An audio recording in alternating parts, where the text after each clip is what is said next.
সামাজিক যোগাযোগ মাধ্যমে ফেসবুকে একটি ভিডিও ভাইরাল হতে শুরু করে। সেখানে দেখা যায় সমুদ্র সৈকতে এক নারীকে কান ধরে ওঠবস করানো হচ্ছে। কেন করা হচ্ছে এটি এখন এই প্রতিবেদনটিতে জানতে পারবো। আসুন আমরা এই প্রতিবেদনটি সম্পূর্ণ দেখি। এর বিস্তারিত কি রয়েছে, এর কি কারণ, কি বৃত্তান্ত সবকিছু জানতে পারবো। আসুন সকলে দেখি।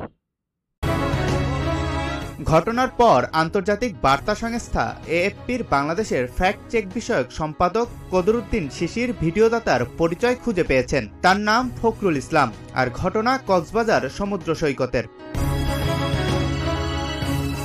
ভিডিও আপলোডকারীর ফেসবুকে গিয়ে দেখা যায় এ ধরনের আরও কয়েকটি ভিডিও সেদিন বিচে করা হয়েছে। কান ধরে ওঠবস করা ভাইরাল হওয়া ওই ভিডিওটির আরেকটি পার্ট অনলাইনে পাওয়া যায়। সেখানে দেখা যায় ২০-৩০ জন ঘিরে রেখে তাকে নানা প্রশ্ন করছে, মুখে পড়া মাস্ক খুলতে বলছে, গালি দিচ্ছে।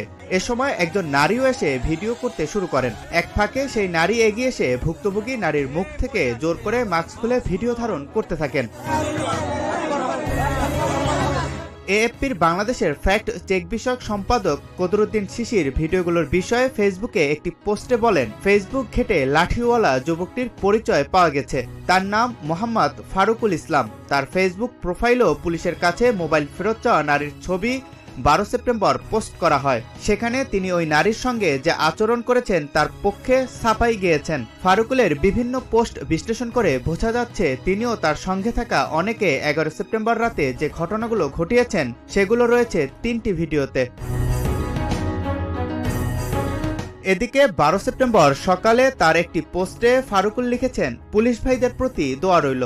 গতরাতে আমাকে অনেক সাপোর্ট করেছেন, সুন্দরভাবে বাসায় পৌঁছে দিয়েছেন, ধন্যবাদ আপনাদের প্রতি। সেই পোস্টের কমেন্টে তিনি আরও লিখেছেন, পুলিশ ভাইদের প্রতি আমি আহ্বান জানাচ্ছি, আমি একজন সাধারণ নাগরিক হিসেবে এই কাজটা করলাম, সুতরাং আপনারা আপনাদের জায়গা থেকে এদের প্রতি রুখে দাঁড়ান। ইনশাআল্লাহ আপনারা চাইলেই সবকিছু সম্ভব। এ বিষয়ে জানতে চাইলে কক্সবাজার রিজিয়নের অতিরিক্ত পুলিশ সুপার আবুল কালাম বলেন, একজন আমাকে ভিডিওটা পাঠালে আমি জানতে পারি।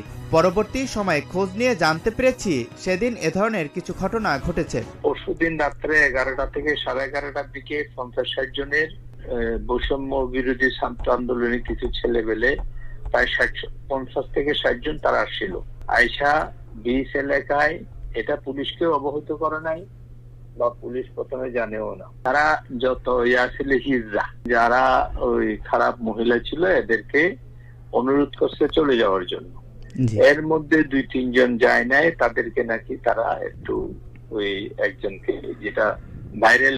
খুবই ভালো হয়েছে এই কাজটি। আপনাদের মতামত জানাবেন। এরকমের হলে বাংলাদেশে সুন্দর সুজলা সফলা শস্য শ্যামলা হয়ে উঠবে। এমনটি হওয়া উচিত। কি বলেন আপনি?